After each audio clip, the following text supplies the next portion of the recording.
Una nueva serie que se llama Me tienes harto. Y ya sé que no suena muy espiritual, pero sí nos identificamos con esa palabrita. Me tienes harto. ¿Alguien sabe lo que significa la palabra harto? Cansado, ¿sí? ¿Otra? Aburrido, fastidiado, cansado. Otras palabras que usas para decir esta misma palabra, me tienes harto, ¿cuál sería? ¿Ya no te tolero? Híjole, sí, muy bien, ya no te tolero. Otra. Desahóguense. Bueno, que se puedan escuchar en la iglesia. Ya párale, me sacas de onda, ¿no? Expresiones así de que ya no te aguanto, basta, ya estuvo bien. Todas estas expresiones tienen que ver con algo que llegó al límite dentro de nosotros. La palabra harto tiene varios significados en el español. Una de ellas es, estoy harto, estoy lleno. Ya sé que no le vas a decir a tu mamá, gracias, estoy harto. No, estoy satisfecho, estaba rico, comí. Pero la palabra harto también quiere decir esto, la parte un poquito más negativa. Ya llegó mi límite de la paciencia. Ya no tengo más paciencia. Y normalmente se usa para expresar que ya te cansaste. Y bueno, muchas veces te lo dijeron a ti, tal vez. Algunas veces lo dijiste tú, ya estoy harto, ya estoy harta. Pero quiero explicarte por qué es importante esta frase o qué refleja esta frase. Llegó el límite de nuestra paciencia porque hubo emociones, sentimientos que se acumularon dentro de nosotros. Y provocaron algo, provocaron que hicieras o dijeras algo, y a veces cuando actuamos, ya que estamos hartos, podemos llegar a hacer cosas o decir cosas que luego nos arrepentimos. De esto vamos a tratar el día de hoy. Déjame darte un ejemplo, esto sucede mucho en las familias. ¿Alguien ha escuchado la historia de José el soñador? Bueno, esta parte de la Biblia en Génesis 37 habla un poquito de esta experiencia de esta familia.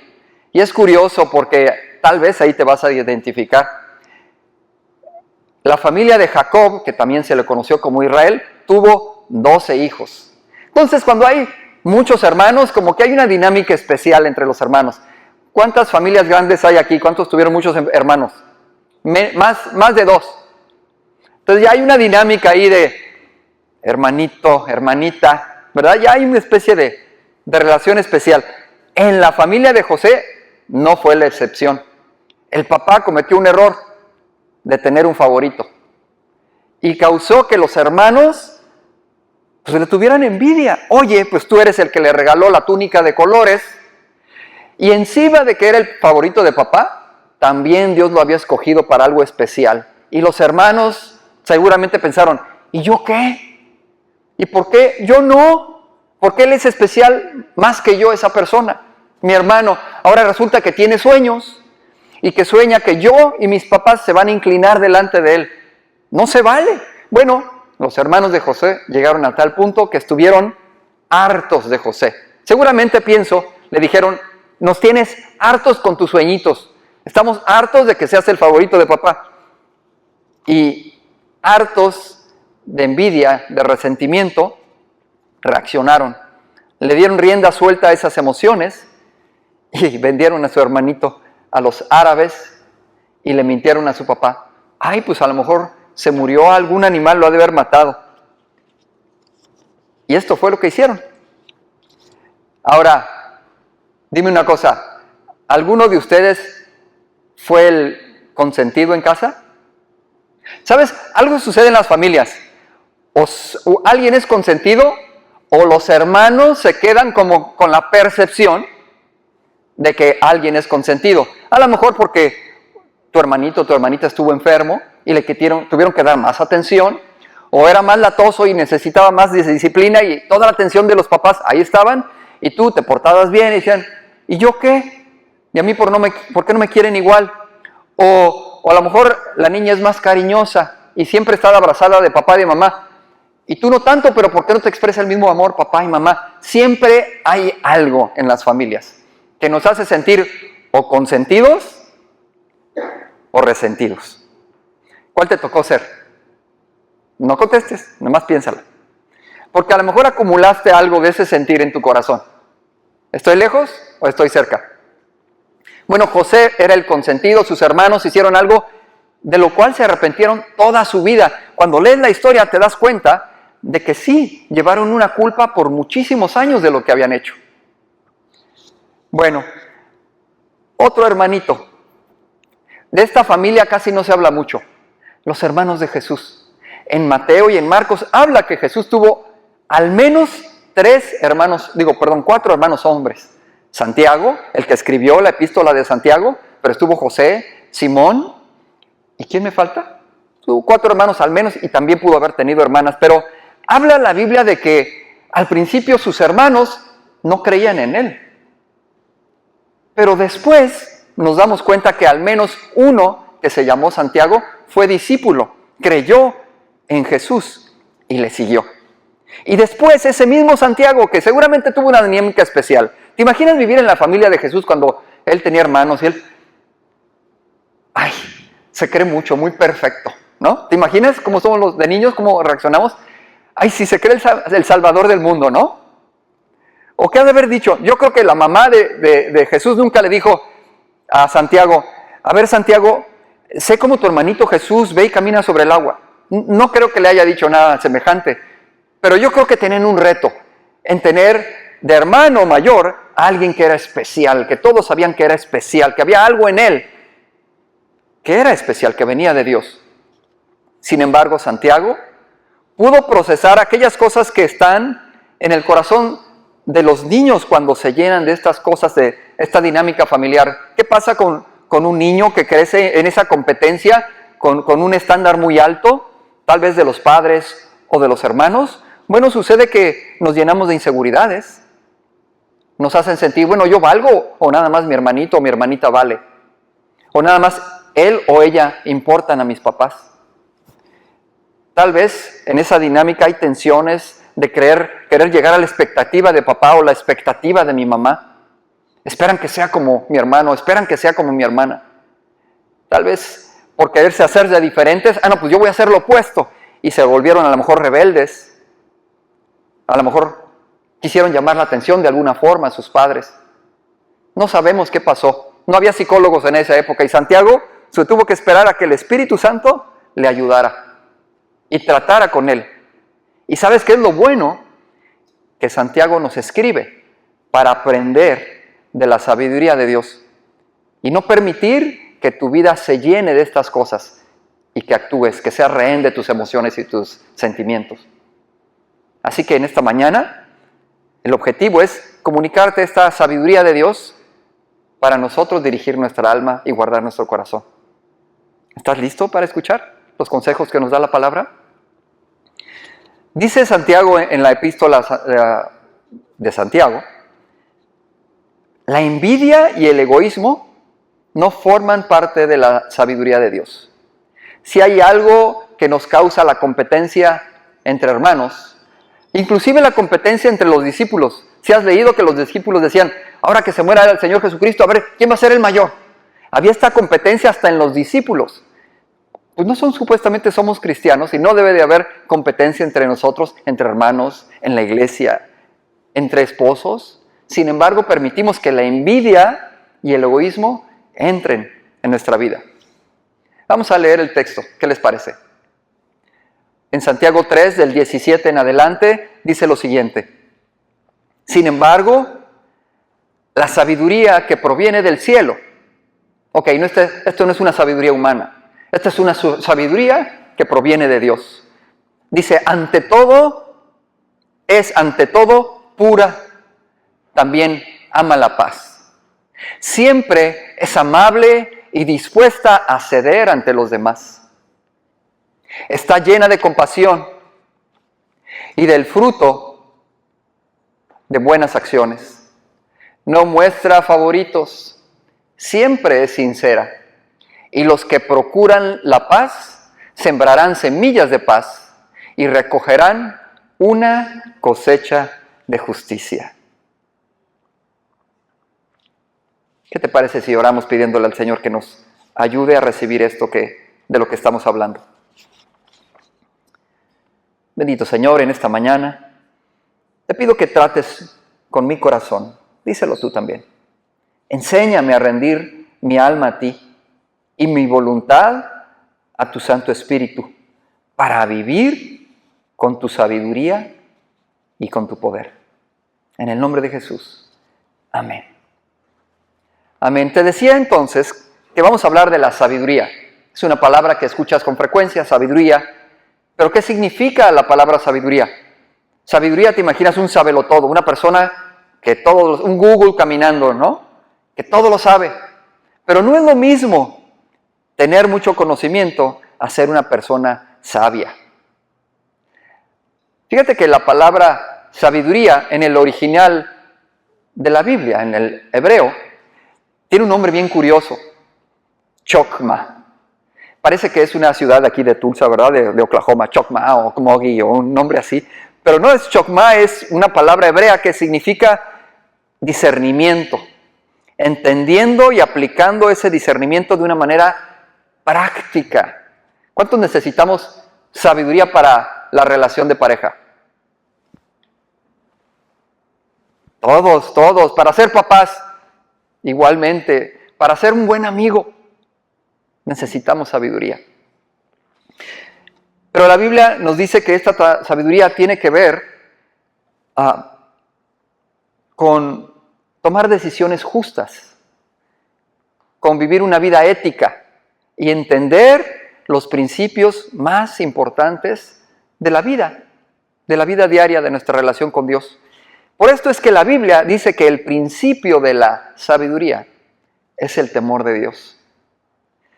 Ya sé, esa palabra ahora no gusta mucho. ¿Cómo que el temor? Yo no quiero tenerle miedo. Bueno, temor en la Biblia, este temor reverente, tiene que ver con reconocer y respetar la autoridad y la instrucción de Dios para nuestra vida diaria. Que la reconoces, que la respetas. Y de esta forma vamos a estar aprendiendo de la sabiduría de Dios con estas series que vamos a estar tratando. Entonces, ya entrando en el texto, ¿qué dice el apóstol Santiago, el hermano de Jesús, acerca de esta sabiduría? Ese aprendizaje que él tuvo de vivir en una familia donde Jesús fue un gran ejemplo, pero también una gran competencia como hermano. Cómo él pudo someterse a esa sabiduría de Dios. ¿Y ahora qué te recomienda? Él tuvo un reto grande. ¿Qué tal los retos que tú tuviste cuando creciste? ¿Cómo te ha funcionado tu sabiduría? ¿Cómo te ha cambiado el encontrar a Dios y aplicar las instrucciones de Él en tu vida? Bueno, aquí el apóstol Santiago nos dice que la sabiduría primeramente es pura. La sabiduría es pura. La sabiduría, ¿sabes? No inicia en la cabeza, en el conocimiento, inicia en el corazón. La sabiduría inicia en el corazón. Y las relaciones que tienes están basadas en la confianza. Para que tengas confianza, la confianza tiene que fundamentarse en la verdad. Y no puedes apartarte de la verdad y vivir en una relación sana. Mira lo que dice Efesios 4:25. Así que dejen de decir mentiras. Digamos siempre la verdad a todos, porque somos miembros de un mismo cuerpo. Estamos conectados. Lo que tú haces, lo que tú dices, afecta a las personas que están alrededor de ti. Si no hablas con verdad, no puedes esperar que confíen en ti. La deshonestidad afecta y destruye relaciones. Y no estamos hablando nada más de fidelidad o de decir mentiras, sino de ser genuino también, de no exagerar, porque la exageración también como que no se puede estirar la verdad. La verdad, todo lo que le agregas a la verdad ya no es verdad. Para tener sabiduría en mis relaciones, no puedo comprometer mi integridad. No puedo vivir una doble vida, no puedo vivir con una máscara, no puedo romper mis convicciones, no puedo mentir. Cuando dependes de la mentira y la deshonestidad para construir tu vida, es como construir una casita de cartas de naipes, que en cualquier momento, con un golpe, se va a derribar todo. No sé si alguno de ustedes vio la película Liar, Liar. Ya tiene un rato que pasó esa película, pero está muy buena la ilustración de qué sucede. Este actor, Jim Carrey, ¿sí lo conocen? El que hace unas caras extraordinarias que te hace reír sin hablar. Pero él interpreta a Fletcher, un abogado, que es buenísimo para torcer la verdad. Es un mentiroso profesional, de tal manera que hace un negocio muy lucrativo como abogado, defendiendo lo indefendible. No sé cómo le hace, pero logra voltear las cosas para ganar sus juicios. Y tiene un gran éxito, al menos por un tiempo, diciendo mentiras, torciendo la verdad. Sin embargo, su estilo de vida, de deshonestidad, no tan solo afectó su trabajo profesional, también afectó su familia. Y de tal manera que se separó de su esposa y con un niño de 5 años que se llama Max, también las mentiras afectaron a ese pequeño. El abogado Fletcher le dice a su hijo: sí, voy a ir a tu cumpleaños de 5 años, te prometo que voy a estar ahí, pero se llena de tanto trabajo que otra vez le queda mal a su hijo y no va. Y el niño en su fiesta de cumpleaños con su pastel, todo triste, soplando las velitas, pide un deseo y dice: ojalá que mi papá, aunque sea por 24 horas, no pueda decir una mentira. ¿Y qué creen que sucede en la película? Pues se le cumple el deseo. Y al día siguiente, Fletcher no puede decir mentiras. Y aunque él trata de decir las mentiras, involuntariamente le salen verdades. Y se mete en cada lío porque todo lo había construido en base a mentiras. Y pasan situaciones muy chuscas en la película. Pero la verdad es que al final se da cuenta que no puede tener una vida basada en la mentira. Que a la larga no le va a funcionar y que ha causado mucho daño en su casa. Finalmente Fletcher se da cuenta de esto y empieza a cambiar. Es una buena película, diría yo, pero la moraleja de la historia es: saca la mentira de tu vida. No permitas que la mentira oscurezca tu alma y te haga salirte de la sabiduría de Dios. Por algo la instrucción de Dios es: no mientas, no hagas cosas falsas, porque no te llevan por buen camino. Eso es una parte de la sabiduría de Dios. Es pura. Otra, en segundo lugar, menciona Santiago que la sabiduría ama la paz. Ama la paz. No es sabio, en otras palabras, estar buscando pleitos. Y ya se dices: no, pues yo no soy buscapleitos, pero ¿cuántos no hemos visto gente que, por ejemplo, en la cuenta de Twitter, si ves sus comentarios, puro pleito?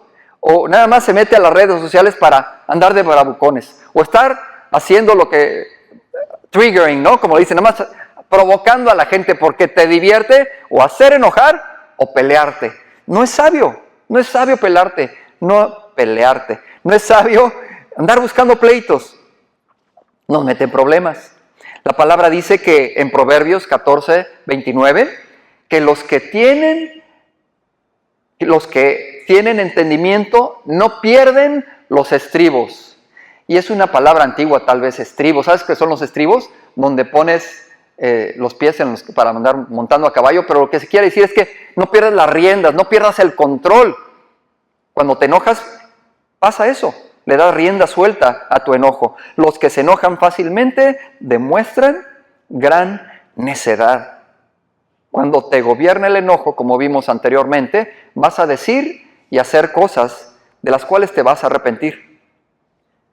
Vamos a regresar a la historia de José y sus hermanos.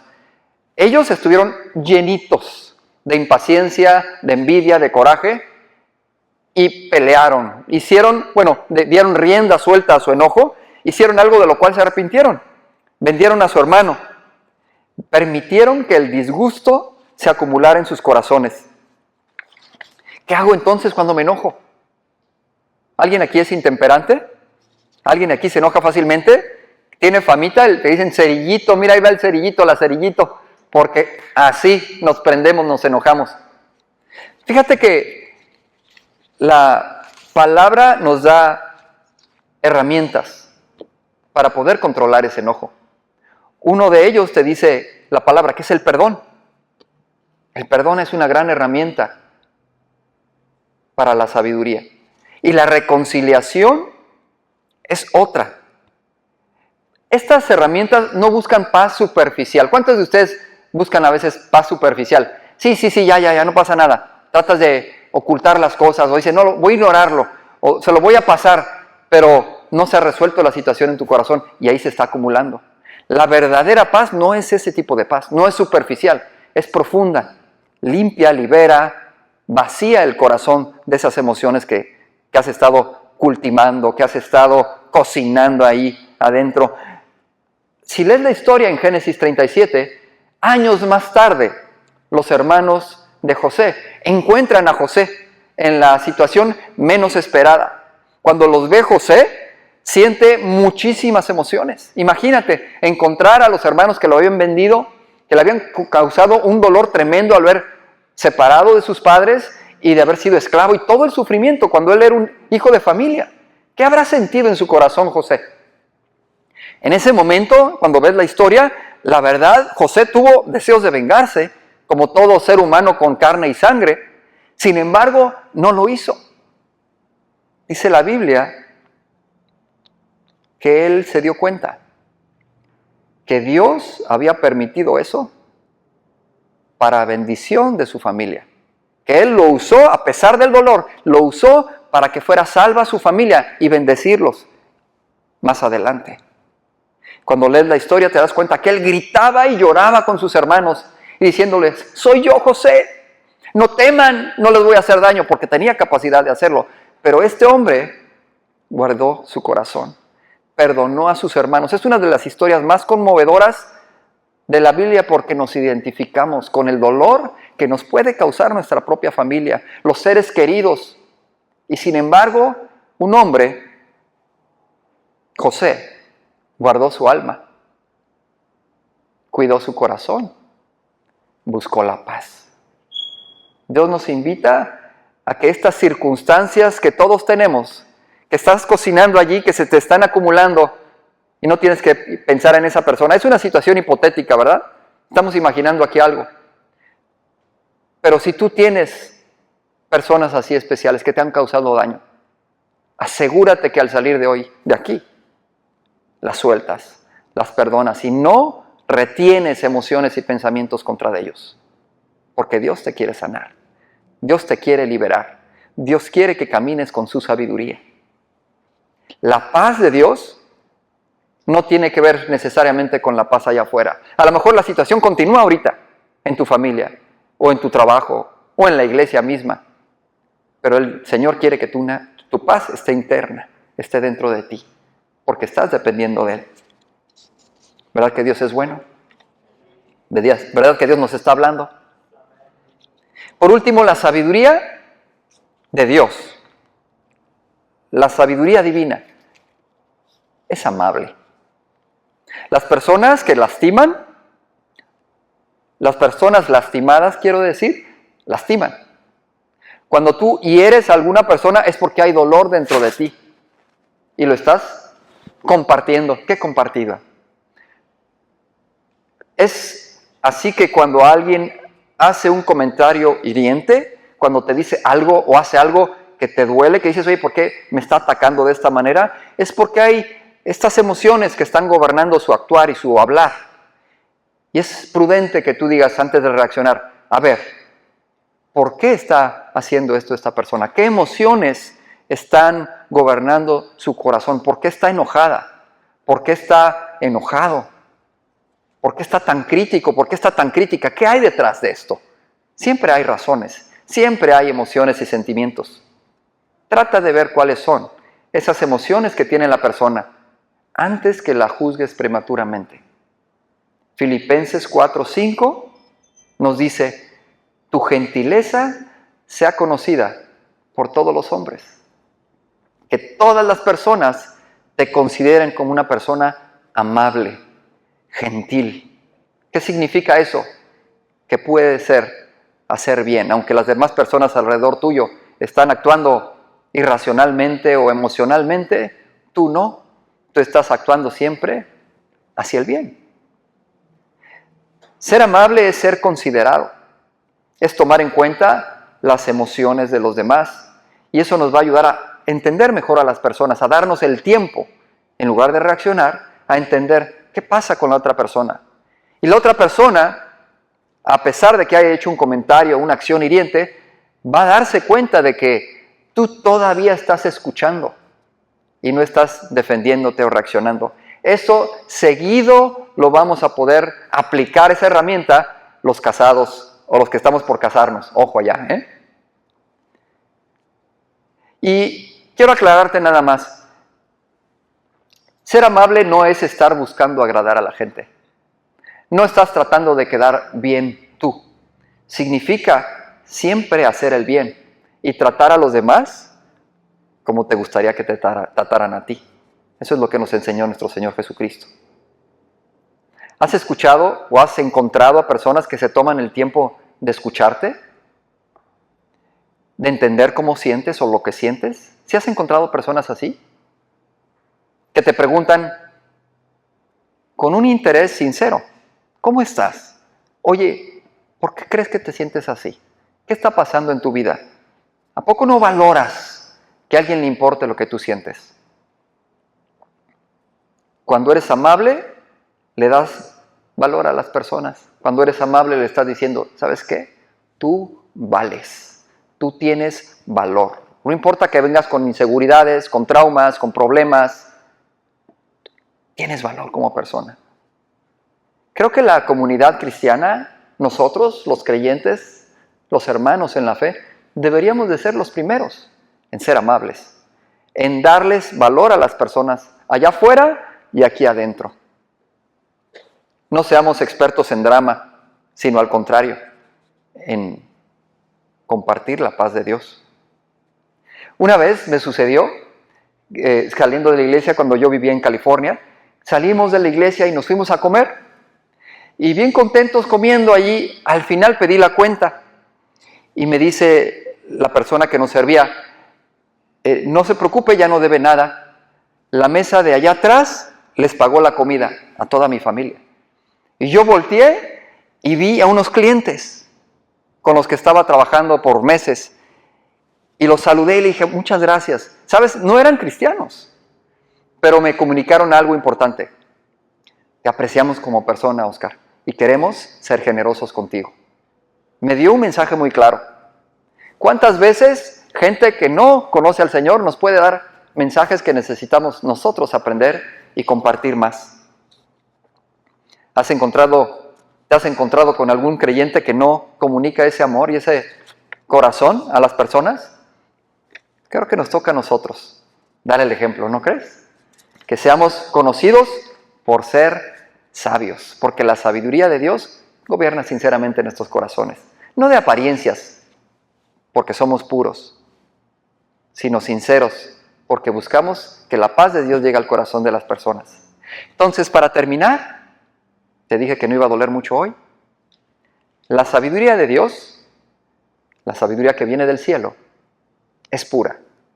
La sabiduría de Dios busca la paz. La sabiduría de Dios es amable. Esta sabiduría sujeta nuestra alma a la dirección del Espíritu Santo y la transforma. Cuando tú permites que la sabiduría de Dios permanezca en ti, tu alma, tu manera de pensar, tu manera de sentir va a cambiar. ¿Tú quieres esto? Déjame leerte por último lo que el apóstol Juan, fue el último de los discípulos de Jesús, que escribió. Y dijo esto: amado, de parte de Dios, amado, yo deseo que tú seas prosperado en todas las cosas y que tengas salud, así como prospera tu alma. Dios quiere que prosperes en todas las cosas, pero en primer lugar, que prospere tu alma. Es la voluntad de Dios que maduremos, que crezcamos intelectualmente, emocionalmente y espiritualmente. ¿Y sabes? van de la mano.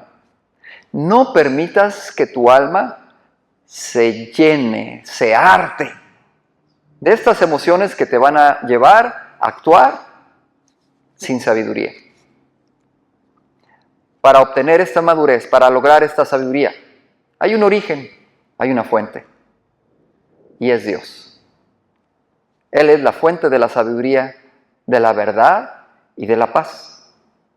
Si tú crees que necesitas de esta sabiduría, si tú te ves en circunstancias así o quieres mejorar, yo te invito a que busquemos de Dios hoy y que le digas: Señor, dame de esta sabiduría, dame de este conocimiento y ayúdame a aplicarlo a mi vida. Seguramente en lo que platicábamos, pudiste pensar en alguna situación de tu familia, en alguna situación personal con la que te identificaste, donde no hay paz, donde a lo mejor hay un poquito de fricción, a lo mejor hay una cosa ahí que le tienes que entregar a Dios, con la que has luchado o a lo mejor has acumulado. ¿Podríamos hoy entregárselas a Él? ¿Podemos pedirle ayuda? Es bueno pedir ayuda. ¿Por qué no te pones de pie conmigo? Y vamos a pedirle ayuda a Dios.